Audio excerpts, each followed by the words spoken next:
Salut, je suis le frère Gérard, que Dieu te bénisse, toi qui écoutes cette capsule, afin de nous édifier ensemble, de magnifier la présence du Seigneur dans notre vie et de lui rendre grâce tous les jours sur notre vie sur cette terre. Car sa parole nous dit dans Osée 4, verset 6, « Mon peuple périt faute de connaissance. » Alors dès maintenant, mon frère, ma sœur, refuse d'être parmi ceux-là et abreuve-toi de la parole. J'espère que tu vas bien dans le puissant nom du Seigneur et Sauveur de gloire, Jésus-Christ de Nazareth. Aujourd'hui, pour cette capsule, nous allons parler de 7 étapes vers l'exaucement de la prière. 7 étapes vers l'exaucement de la prière. Mais on va le faire en 2 capsules. C'est-à-dire, pour cette première capsule, je vais parler de 4 étapes. Et si tu restes fidèle à l'écoute, la deuxième capsule te parlera des 3 dernières étapes. Alors, commençons. Aujourd'hui, on va utiliser quelques versets. On va utiliser Jacques 1, versets 6 à 8. Josué, chapitre 1, verset 8. Matthieu 7, versets 7 et 8. Marc 11, 23 à 24. La vérité fondamentale, c'est que par la foi, nous revendiquons ce dont nous avons besoin. Puis nous l'amenons à la réalité dans notre vie. Dans cette série d'études sur la prière, les 2 premières leçons seront consacrées aux aspects fondamentaux de la prière qui obtient des résultats si toi, tu es fidèle à cet enseignement. Et tu peux avoir l'assurance d'être exaucé. Alors, commençons par la première étape. Première étape, décide ce que tu veux obtenir de Dieu. Décide ce que tu veux obtenir de Dieu. Jacques 1, versets 6 à 8, qui dit « Mais qu'il la demande avec foi, sans douter, car celui qui doute est semblable au flot de la mer, agité par le vent et poussé de côté et d'autre. » Le verset 7 nous dit « Qu'un tel homme ne s'imagine pas qu'il recevra quelque chose du Seigneur. » Le verset 8, « C'est un homme irrésolu, inconstant dans toutes ses voies. » Ces versets montrent l'importance de la fermeté dans le choix. Jacques déclare que si un homme doute, s'il ne peut pas se décider, il est inconstant dans toutes ses voies et ne peut recevoir quoi que ce soit du Seigneur. La plupart du temps, nos prières manquent de précision. Lorsque j'ai demandé à certains dans quel but ils priaient, ils m'ont répondu qu'ils ignoraient. L'un d'entre eux m'a même dit qu'il faisait simplement pour prier. Bien sûr, il y a une sorte de prière que nous faisons pour adorer Dieu et pour communier avec lui. Mais dans cette leçon, nous traitons de la prière qui s'attend à l'exaucement. Si nous ne sommes pas vigilants, les prières de caractère général engloutiront celles qui devraient être précises. Par exemple, si vous allez dans une épicerie en poussant votre chariot le long des allées sans rien acheter, on pourrait se demander ce que vous faites là. Mais si vous envoyez votre enfant acheter des articles bien définis, c'est-à-dire le pain et rien d'autre, il s'agira d'être précis. Va m'acheter du pain. Le principe est le même dans la prière. Il vaut mieux prier pendant 2 ou 3 minutes dans un but déterminé que de prier sans objectif durant 2 ou 3 heures, mon frère. Oui. Voilà la différence. Décidez ce que vous voulez obtenir de Dieu et soyez précis. Ça, c'était la première étape. Deuxième étape. Lisez les versets qui promettent la réponse désirée. Là, on va lire dans Josué 1, verset 8. Josué chapitre 1, verset 8 dit « Que ce livre de la loi ne s'éloigne point de ta bouche. Médite-le jour et nuit pour agir fidèlement selon tout ce qui est écrit, car c'est alors que tu auras du succès dans tes entreprises. C'est alors que tu réussiras. » Si nous voulons réussir notre vie de prière, la parole de Dieu doit primer. En nous nourrissant de la parole, nous lui permettons de s'enraciner dans notre être intérieur. Alors nous pouvons utiliser les versets appropriés contre le diable s'il essaie de nous faire douter de Dieu et de nous voler ce que nous désirons obtenir. Lorsque Satan tenta Jésus dans le désert, pendant les 40 jours là, afin qu'il transforme les pierres en pain, Jésus lui répondit par la parole. Il est écrit, l'homme ne vivra pas de pain seulement, mais de toute parole qui sort de la bouche de Dieu.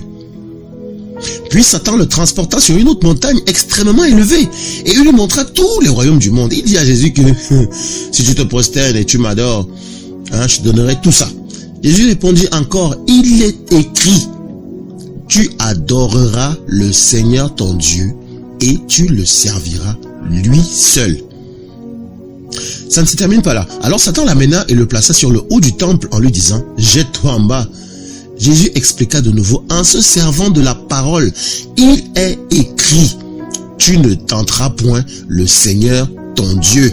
Ça c'est dans Luc chapitre 4 du verset 3 au verset 12, si tu veux connaître l'histoire.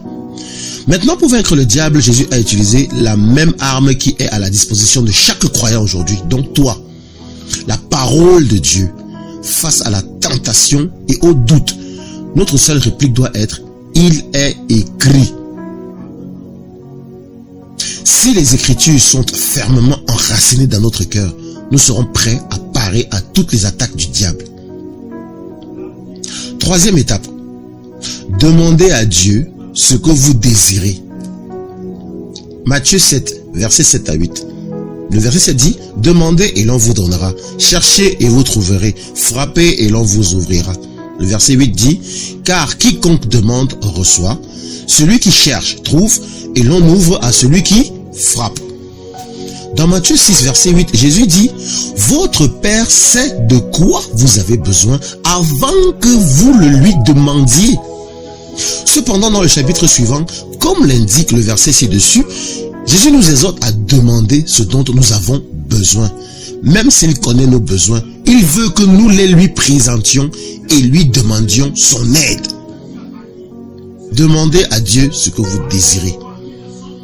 Quatrième étape, la dernière pour cette capsule. Croyez que vous recevez. Marc 11, versets 23 à 24. Le verset 23 dit, je vous le dis en vérité, si quelqu'un dit à cette montagne, ôte-toi de là et jette-toi dans la mer, et s'il ne doute point en son cœur, mais croit que ce qu'il dit arrive, il le verra s'accomplir. Le verset 24 dit, c'est pourquoi je vous dis, tout ce que vous demanderez en priant, croyez que vous l'avez reçu, et vous le verrez s'accomplir. Dans la Bible amplifiée, en fait, ces versets se traduisent par, lorsque vous priez, croyez et ayez l'assurance que cela vous est accordé et vous l'obtiendrez. Vous devez croire que vous l'avez reçu avant de l'obtenir. Pour mieux comprendre cela, nous devons réaliser qu'il y a deux sortes de vérités. La vérité perçue par les sens et la vérité révélée. Certaines pensent que la vérité dépend de ce qu'ils peuvent voir de leurs yeux physiques. Non.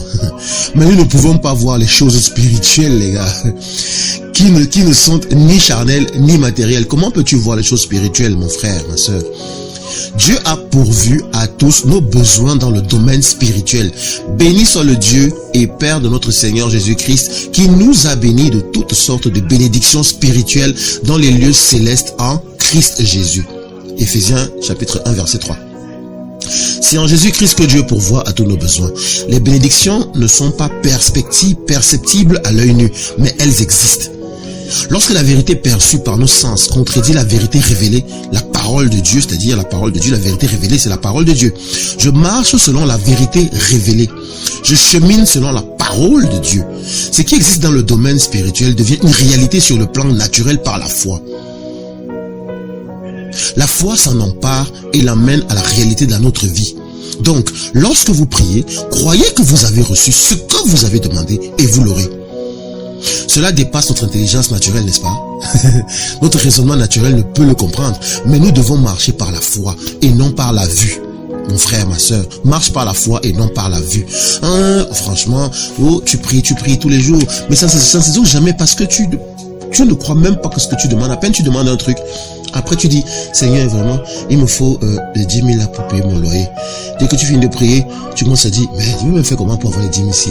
Est-ce que tu commences à mettre des doutes dans ta tête? Ça veut dire que tout ce que tu as prié avant là, c'est parti dans l'eau, n'importe quoi. Est-ce que tu comprends? Voilà pour aujourd'hui. C'est tout ce qu'on allait. C'est la première capsule, parce que d'autres capsules, on va parler des 3 dernières autres étapes de la prière. On a dit qu'il y en a 7. Nous allons commencer par 4 aujourd'hui, puisque on va pas déborder le temps prédit. Mais le texte que tu dois apprendre par cœur, c'est demandez et l'on vous donnera. Cherchez et vous trouverez. Frappez et l'on vous ouvrira. Car quiconque demande reçoit. Celui qui cherche trouve et l'on ouvre à celui qui frappe. Matthieu chapitre 7 verset 7 à 8. Mets en pratique la parole de la leçon, la parole de Dieu. Mets en pratique la parole et ne te borne pas seulement à l'écouter. Jacques 1, verset 22. C'était le frère Gérard pour cette capsule. Que Dieu te bénisse abondamment et qu'il te comble puissamment. Shalom.